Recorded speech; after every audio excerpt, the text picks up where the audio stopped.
কয়েক ঘণ্টা বাদে তারা বাংলাদেশে এসে পৌঁছায়। ইসানা এয়ারপোর্টে থেকেই মামাবাড়ি যাওয়ার আগ্রহ পোষণ করে রাদের নিকট। রাদ না করতে পারে না, যেতে দেয়। ইসানা ট্যাক্সি নিয়ে মামাবাড়ির উদ্দেশ্যে রওয়ানা হয়। রাদ, লিসা, মুরাদ নিজেদের বাড়ি চলে আসে।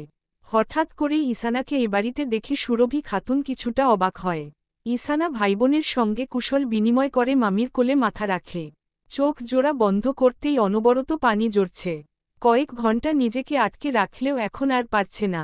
বাঁধভাঙা পানি নিজ গতিতে বর্ষিত হচ্ছে।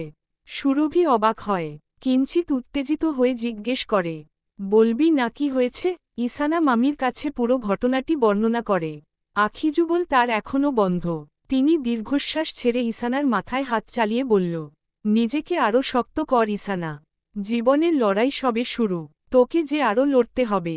এ যাত্রায় হার মেনে নিলে চলবে না। আমি পারছি না মামি, অতি কষ্টে ভাঙা গলায় বলল ইসানা।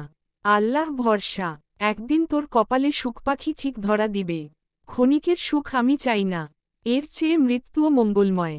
দ্বিতীয়বার এই বাক্য মুখে আনবি না। ধমকের স্বরে বলল, আমি ঘুমাবো মামি, আমাকে একটু ঘুম পাড়িয়ে দেও। ঘুমা, আদর করে মাথায় হাত বুলিয়ে দিচ্ছে। ইসানা ধীরে ধীরে গভীর নিদ্রায় তলিয়ে যাচ্ছে। বাড়িতে এসে রাত নিজেকে একা অনুভব করে। ইসানা ছাড়া পুরো বাড়ি বড্ড ফাঁকা লাগছে। সব স্থানে কেমন নীরবতা আষ্টেপৃষ্ঠে জড়িয়ে রয়েছে। তার প্রাণের টাইসন কোলে উঠে বসে আছে সেই কখন থেকে। এতে তার বিন্দুমাত্র ভ্রুক্ষেপ নেই।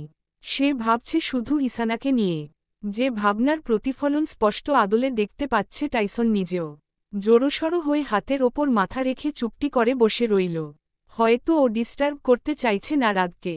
কলিং বেলের শব্দে রাদের চৈতন্য ফিরে। টাইসনকে পাশে রেখে উঠে দাঁড়িয়ে দরজা খুলে ডেলিভারি বয়কে টাকা দিয়ে খাবারগুলো ভেতরে নিয়ে আসে। ইসানা নেই বিধায় অনলাইনে খাবার অর্ডার করেছিল। টেবিলের ওপর রেখে ফ্রেশ হতে যায়। সকালে রাত, মুরাদ ও লিসা একসঙ্গে ফ্যাক্টরিতে আসে। ইসানা আজ আসেনি, আসবে না সেটিও জানিয়ে দিয়েছে রাতকে। মুরাদ রাদের কেবিনে বসে অল্পস্বল্প বাক্যবিনিময় করছিল। আমি কাল লিসার ব্যবহারে অবাক হয়েছি। শেষে কি না ইভানকে, সত্যিই সাহস আছে মনে। হঠাৎ তার সাপোর্ট কেন নিল? তুই লিসাকে কিছু বলেছিস? কই না তো। রাত ভাবনার ভঙ্গিমায় তাকায়। মুরাদ বলে, সামনের শুক্রবার ইসানা আপুর মামাতো বোনের বিয়ে। তাকে একেবারে ছুটি দিয়ে দে। মন চাইছে দিতে, আবার বাধা দিচ্ছে। তাকে ছাড়া পুরো বাড়ি শূন্য। বাড়ি নাকি তুই নিজেও? তোর এই ভালোবাসা তার অবধি কবে পৌঁছাবে? I don't know. রাত চেয়ারে হেলান দিয়ে বিড়বিড় করে বলল, সে কি আমার হবে? রাত আমি সোহানার সঙ্গে দেখা করতে গেলাম।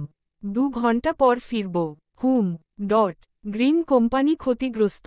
রাদের কোম্পানির ডিল ক্যান্সেল হবার পর দ্বিতীয় ডিল ক্যান্সেল হয়ে যায়। অবশ্য এতে রাদের কোম্পানির কোনো লিঙ্ক ছিল না। ইভানের মালিক তার ওপর প্রচণ্ড ক্ষেপে রয়েছে। যেভাবেই হোক নতুন কোম্পানির সঙ্গে ডিলের ব্যবস্থা করতে হবে, নয়তো বাকি ক্ষয়ক্ষতি ঘাটতি পূরণ হবে না। বসের কেবিন থেকে বেরিয়ে নিজের কেবিনে প্রবেশ করে। একরাশ হতাশা নিয়ে আসনে বসতেই হোয়াটসঅ্যাপে শালিনীর কল আসে। ইভান ইনগোর করে ফোন কেটে সাইলেন্ট মুডে রাখে।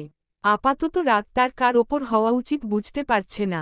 তবে এর মূল জড়িবুটি ইসানা। তাকে দিয়েই সব বিপদের উৎস।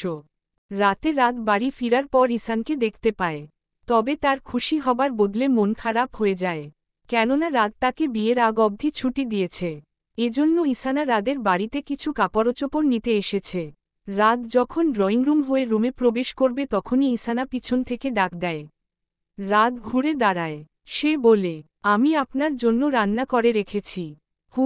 আপনি কি এখনই চলে যাবেন? না, আমি সকালে যাব। রাত নজর সরিয়ে ভেতরে প্রবেশ করে। বিছানার ওপর বসতেই টিভির রিমোটে হাত লেগে টিভি আপনা আপনি চালু হয়ে যায়। রাত টিভির পানে তাকায় বিরক্ত হয়ে। রিমোট তুলে বন্ধ করতে যাবে এমতাবস্থায় থেমে যায়। একটি চ্যানেলে কোরিয়ার সিরিজ হচ্ছিল। সেখানের একটি ভিডিও ক্লিপ দেখে রাদের মাথায় বুদ্ধির বাতি জ্বলে ওঠে। দ্রুত ফোন হাতে নিয়ে টাইপিং করে মুরাদকে টেক্সট পাঠায়। তারপর ঠোঁটে বাঁকা হাসি ফুটিয়ে টাওয়াল নিয়ে ওয়াশরুমের দিকে অগ্রসর হয়। সকাল সকাল বাড়িতে ডাক্তার এনে হাজির করেছে মুরাদ। রাদের প্রচণ্ড জ্বর হয়েছে, সঙ্গে ঠান্ডাও লেগেছে। ডাক্তার থার্মোমিটার হাতে নিয়ে জ্বর মেপে দেখে 108 ডিগ্রি। সারাদিন রেস্ট নিতে বলে এবং ঠিকমতো মেডিসিন নিতে বলল। তাকে দেখার জন্য একজন লোক রাখতে বলে তিনি চলে যায়। যাওয়ার আগে বলে যায় জ্বর অধিক মাত্রায় বেড়ে গেলে হাসপাতালে ভর্তি করাতে। মুরাদ উত্তেজিত হয়। রাতকে গা ল ম এন্দ করে বিভিন্ন কথা বলে। কি এমন কাজ করেছিস? হ্যাঁ, এত জ্বর কিভাবে হলো? কাল আমাদের মিটিং রয়েছে অন্য কোম্পানির সাথে, আর আজ তুই অসুস্থ হয়ে পড়লি? আন্টি জানলে রক্ষে নেই। ইসানা ভতে কাচুমাচু হয়ে যায় রেহানা আনসারির কথা শুনে। দৃষ্টি নত রেখে গভীর ভাবনায় মশগুল সে। রাত চোখের ইশারায় কথা চালিয়ে যেতে বলে, এখন তোকে কে দেখবে? আপু তো চলে যাচ্ছে, আমাকে করতে হবে প্রজেক্টের কাজ। উফ, সব ঝামেলা একসঙ্গে এলো। বলতে বলতে মাথায় হাত রাখল মুরাদ। রাত মুরাদের ওভার অভিনয় দেখে মনে মনে বিরক্ত হল। তখনই ইসানা মিনমিন স্বরে বলল, আমি যাচ্ছি না ভাইয়া, তার সঙ্গে থাকব, খেয়াল রাখব। আন্টিকে প্লিজ বলবেন না জ্বরের বিষয়টি। সত্যি আপনি থাকবেন? হাসিমুখ নিয়ে, হ্যাঁ, মামিকে বলে দিচ্ছি ফোন করে। মানুষের বিপদ তো আর বলে কয় আসে না। আপনার সমস্যা হলে আপনি যেতে পারেন, আমি একাই নিজেকে সামলে নিব। বেশি কথা বলতে হবে না আপনাকে। ভাইয়া আপনি তার কাছে থাকুন কিছুক্ষণ, আমি স্যুপ বানিয়ে নিয়ে আসছি। আচ্ছা, দ্রুত আসবেন। প্রত্যুত্তরে ইসানা জবাব না দিয়ে চলে যায়। মুরাদ রাতকে আস্তে ধীরে বলে, তোর প্ল্যান সাকসেস দোস্ত, হতেই হবে। কালকে কম কষ্ট পোহাতে হয়নি। ঠান্ডা পানির মধ্যে ৩০ মিনিট বসার ফলস্বরূপ আজ আমি জয় হাসিল করেছি। হাস্যমুখ দিয়ে বলল। মুরাদ বিরক্ত বোধ নিয়ে বলল, এত খুশি হওয়ার কিছু নেই। গ্রামার ফল এটি, আর তাকে হাসিল তো করিসনি। ইনশাআল্লাহ একদিন করব, তুই থাক, আমি অফিসে গেলাম। বাকিটা বলার আগে জোরেশোরে হাঁচি দিয়ে ফের বলে, যা, নতুন প্ল্যান করার আগে আমাকে বলিস। আচ্ছা। মুরাদ চলে গেল। টাইসন পাশে বসে রাতকে দেখছে। কাছে টেনে নেওয়ার পূর্বে দরজায় নক পড়ে। ইসানা ভেতরে প্রবেশ করে, স্যুপ পাশে রেখে মেডিসিনগুলো বের করে দেয়। বলে, খেয়ে নিবেন, দরকার হলে ডাকবেন আমাকে। দরজার দিকে এগিয়ে গেলে রাদের মনক্ষুণ্ণ হয়, কারণ সে ভেবেছিল ইসানা তাকে খাইয়ে দিবে। রাত স্যুপের বাটির পানে চেয়ে মৃদু হাসে। বিড়বিড় করে বলে, একদিন আমার এই স্বপ্ন পূরণ হবে। আন্ডারস্কোর। পরদিন ইভানকে অফিসে ডেকে স্টাফদের সামনে অপমানিত করা হয় এবং তাকে চাকরি থেকেও বরখাস্ত করা হয়। শুধু ডিল ক্যান্সেলের জন্য এটা করা হয় না। মূল কারণ হল সে কোম্পানির ডিটেইলস কপি করে অন্য কোম্পানিতে বিক্রি করত এবং কি প্রতি মাসে নিজের অ্যাকাউন্টে ১ লাখ টাকা জমা রাখত কোম্পানি থেকে লুকিয়ে। তাকে পুলিশে দিতে চেয়েছিল ফ্রড কেসের জন্য, কিন্তু মানবতার খাতিরে তাকে শুধু বরখাস্ত করেন। ব্যাংক থেকে সব টাকা নিয়ে নেওয়া হয়, কার্ডগুলো ক্যান্সেল করে দেন। অফিস থেকে তাকে যে বাড়ি দেওয়া হয়েছিল সেটিও নিয়ে নেওয়া হয়। আপাতত সে পথের ফকির। হাতের কট্টি খুলে মাঝপথে বসলেন। বিদেশের মাটিতে তার অনেক ফ্রেন্ড রয়েছে, তাদের কাছে সাহায্য চাইতে তার ইগোতে বাজছে। এখন একটি পথ খোলা রয়েছে, বাংলাদেশ। তাকে বাংলাদেশ যেতে হবে, খুব দ্রুত। কান থেকে ফোন সরিয়ে রাত তৃপ্তির হাসি দেয়। ইভানের অধপতনের নিউজটি তাকে প্রচণ্ড আরাম দিয়েছে। এর সব হয়েছে তার কারণে। ইমরানকে আমেরিকায় রেখে গোয়েন্দাগিরি করে ভেতরের খবর সব সামনে এনেছে। ইভানকে পথে নামিয়ে তার বেশ শান্তি লাগছে। ইসানার জীবন থেকে ৪টা বছর কেড়ে নেওয়ার শাস্তি সে পেয়েছে। খাটের সঙ্গে হেলান দিয়ে মাথা রেখে ভাবে আগে কেন তার সঙ্গে দেখা হলো না, তাহলে হয়তো এত কষ্ট পোহাতে হতো না। মাথা উঠিয়ে ইসানাকে ডাকল রাদ। শুনছেন সানা? ইসানা ড্রয়িং রুমে ছিল। রাদের মুখে সানা নামটি শুনে মিনিট কয়েক চুপচাপ তাকে। হয়তো ভুল শুনেছে, তাই আরেকবার ডাক শোনার অপেক্ষায় আছে। আপনি কি আছেন ড্রয়িং রুমে? ইসানা এগিয়ে যায় দরজার সামনে। রাদ ওকে দেখে বলে, গরম পানি হবে? দিচ্ছি। বলে যেতে চাইলে রাদ পিছন থেকে বলে উঠে, সানা নামে আপনাকেই ডেকেছি। আপনি কি রাগ করবেন এ নামে ডাকলে? ইসানা ঘুরে না তাকিয়ে ঘাড় হালকা কাত করে বলে, রাগ করব না, সঙ্গে আপু বললে ভালো হবে। বলে এগিয়ে যায় রান্নাঘরের দিকে। রাদের ঠোঁটের হাসি কোথায় যেন উবে গেল। এসে ভর করল এক রাশ হতাশা। বিড়বিড় করে, সানা আপু। আওড়াতেই এক ফালি ক্রোধ এসে জড়ো হয় আদলে। ক্রোধের বশে কি যে করবে বুঝতে পারছে না। রাতে রাত খাবার খাচ্ছিল টেবিলে বসে। ইসানা নিজ কক্ষে ছিল। একটু জোরে হাঁকিয়ে ডাকল, সানা শুনুন। ইসানা এগিয়ে আসে রাদের নিকট। রাত বলে, ১ কাপ কফি বানাবেন। বলেই চেয়ার ছেড়ে উঠে যায়। ইসানা কিছুটা বিরক্ত চোখে রাদের যাওয়ার পানে তাকায়। আপু ছাড়া সানা নামটি তার কাছে বিরক্তিকর। সব গুছিয়ে রাদের জন্য কফি বানিয়ে রুমের দিকে অগ্রসর হয়। টেবিলে রেখে চলে যাওয়া ধরলে রাত পিছন থেকে বলে, রিমোটটি দিবেন সানা? রাগী নিঃশ্বাস ফেলে ইসানা পরপরই রিমোট রাদের দিকে এগিয়ে দেয়। এবারও বাহিরের দিকে এগোতেই রাত ফের ডাকে, সানা বলে। ইসানা এবার আর নিজেকে স্বাভাবিক রাখতে পারে না। রাগ নিয়ে তেজি কণ্ঠে শুধালো, ভুলে গেছেন আমি আপনার বড়? বলা সত্ত্বেও আপু বলছেন না কেন? ইসানার তেজি কণ্ঠের স্বর রাতকে সুখ দিয়েছে। খুশিতে বিমোহিত। ইসানার নাকের ডগায় তীব্র রাগ দেখতে পাচ্ছে সে। ক্ষুব্ধ রাগ নিয়ে রাদের পানে চেয়ে রয়েছে। পরক্ষণে প্রস্থান করে। রাগ নজর নিচের দিকে সরিয়ে ফিক করে হেসে দেয়। যতবার ইসানার কথা মনে পড়ছে ঠোঁটের কোনায় মুচকি হাসির দেখা মিলছে। কড়ায় গরম তেলে মাছ ভাজছিল ইসানা। হাতে খুন্তি নেওয়ার সময় হঠাৎ থেমে যায়। অন্যমনস্ক হয়ে ভাবতে আরম্ভ করে রাদের জ্বরের বিষয়টি। থার্মোমিটার দিয়ে তাপমাত্রা মাপার পর যদি 100 ডিগ্রি ফারেনহাইট বা তার চেয়ে বেশি হয় তবে তাকে জ্বর বলা যায়।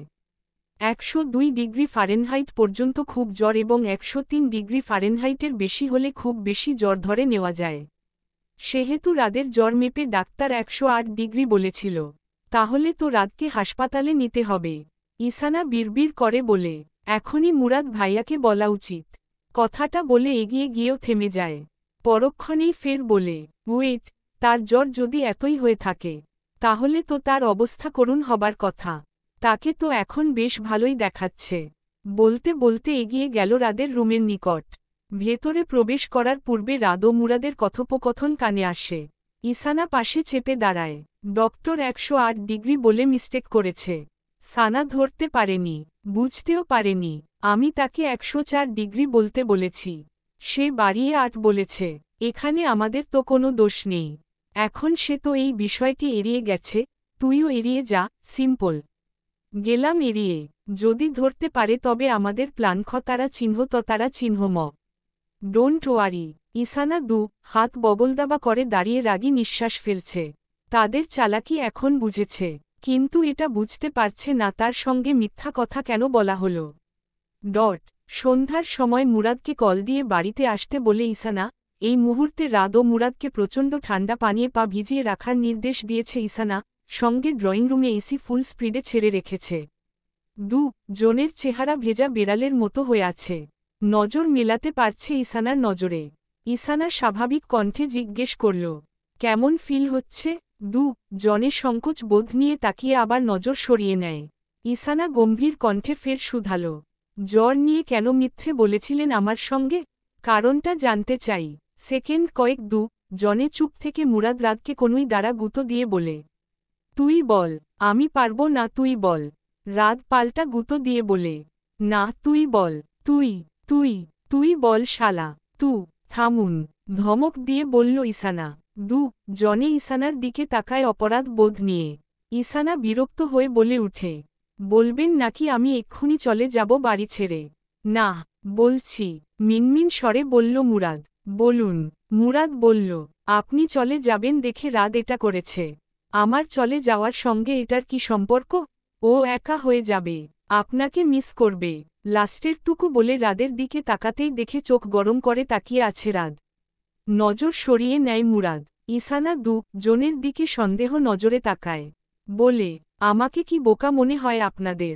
যতক্ষণ না আমি উঠতে বলবো ততক্ষণ এখানেই বসে থাকবেন আপনারা? আমতা কেটে মুরাদ বলল, বলছি কি আপু, পানি অনেক কুল। শাস্তি, কোনো কথা শুনব না আমি। বসে থাকুন। বলে চলে যায় ইসানা। মুরাদ রাদের দিকে চোখ রাঙিয়ে তাকায়। আঙুল তুলে বলে, সব তোর বাকওয়াস প্ল্যানের জন্য হলো। ওই মা, কি ঠান্ডা পানি। কেঁপে কেঁপে বলল, তোকে কে ওই কথাটা বলতে বলেছে? হ্যাঁ, আমার মান মর্যাদা শেষ।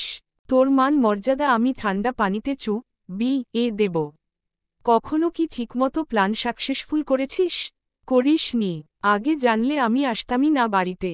চল তারা চিহ্ন এ যাই। আস্তে ধীরে বলল রাদ। পালাই। তারপরে ঠান্ডা পানিতে দিক আপু। তুই কোনো কথাই বলিস না। রাদ চুপ হয়ে রইল। মুরাদ কাঁপছে। রাদেরও শীত লাগছে। একে তো ঠান্ডা, তার ওপর বেশকাল পানিতে রেখেছে। থরথর করে কাঁপছে জনে। পাশের রুম থেকে ইসানা তাদের কথোপকথন শুনেছে এবং সোহানাকেও শুনিয়েছে। তারা বুঝতে পারছে না জ্বরের নাটক কেন করেছিল রাত। বিষয়টি ইসানার কাছে ঘোলাটে। ২০ মিনিট পর তাদের ছেড়ে দেওয়া হয়। মুরাদ দ্রুত পা মোজা পরে বাড়ির উদ্দেশ্যে ছুটে পালায়। ইসানা রাতকে উপেক্ষা করে চলে যেতে নিলে পিছন থেকে ডাক দেয়, সানা শুনুন। ইসানা আমার নাম। ঘুরে তাকিয়ে কাট কণ্ঠে বলল। রাত ইসানার কথাতে পাত্তা না দিয়ে বলল, আই এম সরি সানা, এই নামেই আপনাকে ডাকব। পুরো কথা বলে রুমের দিকে এগিয়ে গিয়ে মাঝপথে থাকে। ঘাড় হালকা ঘুরিয়ে কোমল স্বরে বলল, আপনি চলে গেলে সত্যি মিস করব আপনাকে সানা। অংশটুকু বলে রাত কক্ষে চলে এলো। ইসানা রাদের দরজার পানে কপাল কুঁচকে তাকায়। সে কিছুটা চিন্তিত হয়ে তার রুমে আসে। ধীরে ধীরে বিছানায় বসে মনোযোগ দিয়ে ভাবতে আরম্ভ করে রাদের বলা বাক্যগুলো। প্রত্যেকটা কথার পিছনে ইসানা অন্যরকম ভাবনায় ডুবে যায়। বুঝতে পারছে না রাত কি তাকে পছন্দ করতে শুরু করেছে কিনা। এমনটা যদি হয়ে থাকে তাহলে সে নিজ দায়িত্বে এই বাড়ি ছেড়ে চলে যাওয়ার সিদ্ধান্তে অটল হয়। রাতের ফ্লাইটে বাংলাদেশে ফিরে ইভান। তাকে বাংলাদেশে ফিরার পিছনে ওর এক বন্ধু সাহায্য করেছে। তার মাধ্যমেই নিজের মাতৃভূমির মুখ দেখতে পেরেছে পুনরায়। রাস্তা পথলি গলি বেরিয়ে নিজের বাসস্থানে চলে আসে। ভেতরে প্রবেশ করে নিজের বৃদ্ধ মাকে জড়িয়ে ধরে। এতদিন বাদে ছেলেকে দেখে অভিমান করে বসে থাকতে পারে না। জড়িয়ে নেয় বুকে। বাড়ির বাকি লোকজন তাকে দেখে ছুটে আসে। শুরু হয় তাদের কুশল বিনিময়। পরিশেষে ইসানা ও চাকরির বিষয়টি উল্লেখ করে। ইসানার কথা শুনে সাজেদা বানু মুখ শুকনো করে বলল, আমরা অনেক অন্যায় করেছি ওর সঙ্গে। এ বাড়ির বউ হিসাবে ইসানাই যোগ্য ছিল। ইভান হতভম্ব হয়ে মায়ের মুখের পানে তাকায়। সে ভাবেনি তার মায়ের মুখে এরূপ বাক্য শুনবে। তিনি আবার বললেন, ইসানার মামার অর্ধেক যৌতুকের টাকা দিয়ে তুই বিদেশে গিয়েছিলি। নয়তো তোর বিদেশ যাওয়া হতো না। তুই ভেবেছিলি বাকি টাকা আমরা দিয়েছে। না, লিয়াকত আলী দিয়েছিলেন। ইসানার মা ওর বিয়ের জন্য টাকা রেখেছিল। সেটাই তিনি দিয়েছেন আমাকে। আমি তোকে মিথ্যে বলেছি বাবা। ক্ষমা করিস। নিজের ভুলগুলো শুধরে নে। ইভান দৃষ্টি নিচের দিকে নামিয়ে ফেলে। চোখ বন্ধ করে ভাবে ইসানাকে দেখার প্রথম মুহূর্তটি। পাপের পথ বেছে নিয়ে অর্জন করেছিল নিজের সাফল্য। কিন্তু শেষে ধ্বংসের পথে এসে অন্তিম হয় তার পাপের কর্যকাজ। ইসানার ওপর জমে থাকা রাগ পানি হয়ে গেল। নিরুত্তর হয়ে রইলেন তারা। সকালে রাত রান্নাঘরে এসে ইসানাকে রান্নার কাজে সাহায্য করতে চাইলে না করে দেয়। এফন রাদের জ্বর অনেকটা কমে গেছে। ইসানা এপাশে এলে রাদ ওর পাশে এসে গা ঘেঁষে দাঁড়ানোর চেষ্টা করে। ইসানা বুঝতে পেরে সরে গেলেও রাত সেদিকে গিয়েই দাঁড়ায়। ইসানা পুনরায় সরে না গিয়ে ডিরেক্ট রাতকে উঁচু গলায় জিজ্ঞেস করে, লাগবে না হেল্প? যাবেন নাকি আমি চলে যাব এখান থেকে? যাচ্ছি, আমিই চলে যাচ্ছি। নিচু কণ্ঠে কথাটি বলে রাত নিরাশ হয়ে রান্নাঘর ত্যাগ করে। টাইসনকে নিয়ে টেবিলে বসে গাল ফুলিয়ে। কিছুক্ষণ বাদে ইসানা রান্নাঘর থেকে বেরিয়ে এসে রাতকে টেবিলের ওপর বসে থাকতে দেখে। রাত টাইসনকে শুনিয়ে ইসানাকে উদ্দেশ্যে করে বলে, শোন টাইসন, সানাকে তুই সানা আপু বলে ডাকবি। সঙ্গে আপনিও। ইসানা আঙুল তুলে জোর গলায় বলল। রাত যেটা না বলে সেটা নাই থাকে। কিছুটা কাঠিন্য স্বরে বলল রাত। ইসানা চোখ পাকিয়ে তাকায়।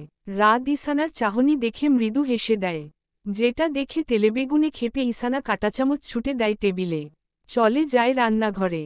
রাত উকি দিয়ে ইসানার যাওয়ার দিকে দেখে ঠোঁটের হাসি চওড়া করে। অসুস্থতার জন্য রাত নিজেও ৪ দিনের ছুটি নিয়েছে। এ ৪ দিন ইসানাকে কৌশলে তার মনের বার্তাটি বোঝাবে। অনুভব করাবে তাকে ভালোবাসে।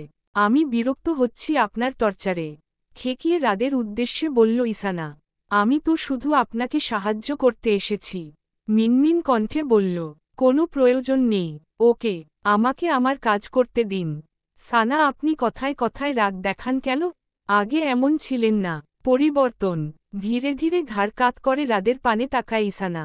কাঠিন্য স্বরে বলে, আপনিও তো এমন ছিলেন না। ইভেন আমাকে সহ্য করতে পারতেন না। আর এখন? পরিবর্তনটা আগে নিজের মধ্যে লক্ষ্য করুন। আই নো, অস্বীকার করব না আমি। এজন্যই তো আমিও আপনাকে সাহায্য করতে চাই। ইসানা গমগম আওয়াজ তুলে বলল, ফিঙ্গার ফ্রাই খেয়েছেন কখনো? নিউ শুনলাম এ নাম। টেস্ট কেমন? আগ্রহ নিয়ে জানতে চাইল রাত। ইসানা বড় টি হাতে নিয়ে বলল, প্রথমে হাতের আঙুলকে তারপর লবণ মরিচ মাখিয়ে ডুবো তেলে ভাজতে হয়। ভাজা শেষে সস দিয়ে খেতে হয়। আপনি খাবেন? ভ্রু উঁচু করে ইসানা জিজ্ঞেস করল। রাদের চোখমুখ কিছুটা আতঙ্কে ঘুচে এলো। কথা ঘুরাতে জোরপূর্বক ঠোঁটে হাসি ফুটিয়ে বলল, ওয়েট, মেবি ফোনে কল এসেছে, আসছি এক্ষুনি।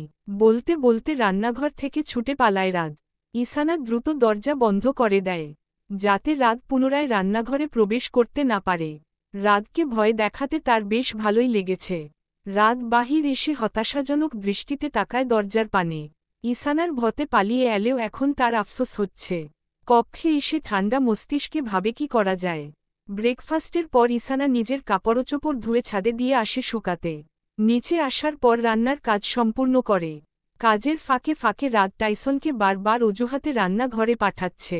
ছোট্ট কাগজে লিখে লিখে এটা ওটা দেওয়ার অবদান করছে। ইসানা বিরক্ত হয়ে দিচ্ছে ঠিকই, রাদ চেপে রেখেছে মনে মনে।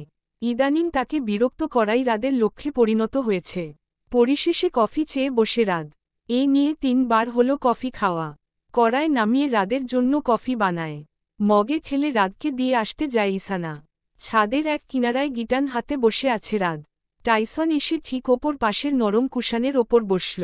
কালো রঙের চকচকে গিটারটি দেখে ইসানার পছন্দ হয়, তবে সেটা বুঝতে দেয় না। রাদ পিক দ্বারা গিটারের সুর তুলছে। ইসানা এগিয়ে গিয়ে কফি মগ রেখে চলে যেতে উদ্যত হতেই রাদ পিছন থেকে সুর তুলে একটি গান ধরে। চাই না মেয়ে আপনি অন্য কারো হন, পাবে না কেউ আপনাকে আপনি কারো নও। ইসানা গানের লাইন শুনে চোখ রাঙিয়ে তাকায়। রাদ ভ্রুক্ষেপ না করে বাকি লাইনগুলো গেয়ে শোনাচ্ছে। সে বিরক্ত হয়ে চলে যায়। রাদ ইসানার যাওয়ার পথের দিকে তাকিয়ে আরও জোরেশোরে গানটি গাইতে লাগল। ইসানা ঘুরে তাকাবার আগেই রাদ নজর অন্যদিক সরিয়ে স্বাভাবিকভাবে গান গায়। ফের বুঝতে পেরেছে ইসানা রাদের চতুর্মাত্রিক বুদ্ধি। রেগেমেগে হনহনিয়ে নিচে চলে আসে। রাদ পিছনে ফিরে ইসানাকে না দেখতে পেয়ে হেসে ফেলে। গিটার পাশে রেখে কফির মগ হাতে তুলে চুমুক দেয়। সঙ্গে সঙ্গে চেহারার রং পরিবর্তন দেখা মিলে। থুথু দিয়ে মুখে কফির অংশ বিশেষ পাশে নিক্ষেপ করে। গেঙ্গির হাতা দ্বারা মুখ মুছতে মুছতে বলল, এটা নিশ্চয় তিনি ইচ্ছে করে দিয়েছে। বলতে বলতে গিটার পাশে রেখে মগ হাতে সিঁড়ির দিকে এগোয়। নিচে নেমে রান্নাঘরের সামনে এসে ইসানার উদ্দেশ্যে জিজ্ঞেস করে, কফি টক লাগছে কেন সানা? আপনার ব্যবহার দিন যাবৎ অতিরিক্ত মিষ্টি হচ্ছে দেখে লেবুর রস দিয়েছি, যাতে আগের মতো টক হয়ে যায় ব্যবহার। না তাকিয়ে জবাব দিল ইসানা, ইউ মিন আগে আমার ব্যবহার টক ছিল? শুধু টক না, রসক্ষীণ গম্ভীর ছিল। কফি খেয়ে নিলে ব্যবহার টক সত্যিই হবে? হ্যাঁ, যদি উল্টো রিয়াকশন করে তাহলে? মৃদু হেসে বলল। ইসানা একবার তাকিয়ে নজর সরিয়ে নিয়ে বলে, নো চান্স। কথাটা শুনে রাদ এক নিঃশ্বাসে কফিটুকু শেষ করে। পুরো মুখ টক হয়ে গেছে, তবুও স্বাভাবিক ভাব নিয়ে দাঁড়িয়ে মুখ মুছতে মুছতে বলল, এখন থেকে কি টক কফি দিবেন? ইসানা রাদের কথায় প্রত্যুত্তর না দিয়ে খাবার হাতে বাহিরে আসে। টেবিলের ওপর রেখে রুমের দিকে এগোতেই পথরোধ করে দাঁড়ায়। ইসানা সরু চোখে তাকায়। রাদ দরজার এক পাশে হাত ঠেস দিয়ে দাঁড়িয়ে বলল, আপনাকে মিষ্টিজাতীয় খাবার বেশি করে সেবন করানো উচিত, তবে যদি মুখের ভাষা একটু মিষ্টি হয়। ইসানা কপাল আরও কুঁচকে তাকায়। রাদ মৃদুহাসি প্রদান করে এগোয় তার রুমের দিকে। দুপুরের আহার শেষ করার পর থেকে রাদ ও টাইসনকে একবারও চোখের সামনে পড়েনি তার। ইসানা কাপড়চোপড়গুলো আনতে ছাদে এসে দেখে জনেই উপরে। রাদ ল্যাপটপ ঘাঁটছিল, টাইসন ছোট্ট বল নিয়ে খেলছে। ইসানা তাদের উপেক্ষা করে শুকনো কাপড়গুলো হাতের উপরে নিতে আরম্ভ করে। তখনই খেয়াল করে গোলাপি রঙের সিল্কের ওড়নাটি রশিতে নেই। তড়িঘড়ি করে চারদিক খুঁজতে আরম্ভ করে। রেলিংয়ের এপাশ ওপাশ না দেখতে পেয়ে দাঁড়িয়ে যায়। তীব্র বাতাস ছিল না যে উড়ে যাবে। চিন্তিত হয়ে উল্টো দিকে মুখ করে দাঁড়ায়। ঠিক সেই মুহূর্তে রাদ পিছন থেকে বলে, এই ওড়নাটি খুঁজছেন সানা? ঘুরে তাকিয়ে রাদের হাতে ওড়নাটি দেখে চোখমুখ ঘুচে এলো ইসানার। কাছে এসে ছমি রে ওড়নাটি নিয়ে এগিয়ে যায় বাকি কাপড় আনতে। তখনই রাদ সরসমুখে বলল, ওড়নার ছেঁড়া অংশটুকু নিবেন না? থমকে দাঁড়ায় ইসানা। চটজলদি ফিরে দেখে রাদের হাতে প্যাঁচানো ওড়নার বাকি অংশটুকু। সেটিতে লাল রক্তের দাগ লেগে রয়েছে। ইসানার মনে পড়ে 3 বছর আগের স্মৃতি। অন্যমনস্ক হয়ে স্মৃতিচারণ করতে 3 বছর পিছনে চলে যায়। এক রাতে বাড়িতে ফিরার পথে মাঝরাস্তায় নীরব গলিপথে হেলমেট পরিধান একটি ছেলেকে অজ্ঞান অবস্থায় দেখে ছুটে যায় তার নিকটে। কালো রঙের সুজুকি বাইকটি কাত হয়ে পড়ে থাকতে দেখে বুঝতে পারে ছেলেটি বাইক অ্যাক্সিডেন্ট করেছে। আনুমানিক রাত তখন 12টা ছুঁই ছুঁই। শীতের রাত হওয়ায় পথেঘাটে মানুষজন ও গাড়ি চলাচল কম ছিল। হাতের কবজি থেকে রক্ত বের হচ্ছিল। ইসানা নিজের ওড়নার অংশ ছিঁড়ে ছেলেটির হাত বেঁধে দেয়। মুখ থেকে হেলমেট সরিয়ে মাথায় কোনো আঘাতের চিহ্ন আছে কি না উত্তেজিত হয়ে দেখতে আরম্ভ করে। হাতের কবজি ব্যতীত আর কোথায় আঘাত পায়নি। ইসানা দ্রুত মেইন রাস্তা থেকে একটি ট্যাক্সি ডেকে ছেলেটিকে হাসপাতালে ভর্তি করিয়ে বাড়িতে চলে আসে। অতীত থেকে বের হন সানা ম্যাম। আমিই সেই ছেলেটি। চকিতে তাকায় ইসানা। বিশ্বাস নয়, ভাবতেই অবাক লাগছে রাজ সেই ছেলেটি। তাড়াহুড়ায় রাদের চেহারা দেখলেও খেয়াল ছিল না রাদি সেই ছেলেটি। পারিবারিক চাপে, ডিপ্রেশনে সে অ্যাক্সিডেন্টের বিষয়টি ভুলেই গিয়েছিল। কিন্তু কি ভাগ্য তার, আজ সেই ছোট্ট অতীতের অচেনা ছেলেটি তার বশ নামে পরিচিত। ভাবনা থেকে বের হয়ে আমার প্রশ্নের উত্তর দিন সানা। ইসানা চৈতন্য ফিরে পেয়ে চোখ তুলে তাকায়। বলে, আপনি? আমি মানে সত্যি আপনিই সেই অচেতন ছেলেটি? হ্যাঁ, সন্দেহ হলে হাতের কবজি দেখুন। কা টা দা গ এখনও আছে। বলতে বলতে হাতের কবজি উন্মুক্ত করে ইসানার সামনে তুলে ধরে। হাতের পানে তাকিয়ে ইসানার সন্দেহ সত্যতে পরিণত হয়। রাত হাত সরিয়ে ফেলে বলে, জ্ঞান ফিরার পর ডাক্তারের কাছে আপনার কথা জানতে চাইলাম। আপনাকে খোঁজার বাহানায় ওড়নার টুকরোটি নিজের কাছে রেখে দিলাম। আপনার সম্পর্কে ধারণা ছিল না বিধায় নিখোঁজ ছিলেন। আজ ওড়নাটি দেখে সেদিনের ঘটনা মনে পড়ে। কিন্তু যখন দেখলাম ওড়নার নিচের অংশ ছেঁড়া তখনই বাকি অংশটুকু মিলিয়ে বুঝতে পারলাম আপনিই সেই অচেনা মেয়েটি। ইসানা রাদের পুরো কথা শুনে নজর সরিয়ে নেয়। রাত দীর্ঘ শ্বাস নিয়ে স্মিত হেসে বলে, জানেন, আমি সময় পেলে ওড়নার ছেঁড়া অংশটুকু দেখতাম। ভাবতাম কখনো কি আপনাকে আমি খুঁজে পাব না, ওড়নার মতো কখনো কি হবে না তাকে ছোঁয়া। কিন্তু যেদিন আপনি আমার জীবনে এসেছেন সেদিন থেকে আমি ওই অচেনা মেয়েটিকে খোঁজা বন্ধ করে দিয়েছি। স্মৃতির পাতায় রেখে দিয়েছি পৃষ্ঠা হিসাবে, যেটা শুধু স্মৃতি হিসাবেই থাকবে, বাস্তবে না। বাট আজ আমার অতীত বাস্তব হয়ে ধরা দিয়েছে। আমি কখনো চাইব না এই অতীতের মানুষটি আমার কাছ থেকে দূরে চলে যাক। সারা জীবন পাশে থাকুক ওড়নার ছেঁড়া অংশের মতো। আগলে রাখব চিরকাল তাকে, যে ছোঁয়ার ইচ্ছে আমার তীব্র। লাস্টের অংশটুকু রাত কোমলভাবে বলে। ইসানার হৃদয় কিঞ্চিত কেঁপে উঠে। রুক্ষ স্বরে বলে, স্টপ। কিছু স্মৃতি, কিছু ইচ্ছে স্মৃতি ও কল্পনাতেই থাকা শ্রেয়।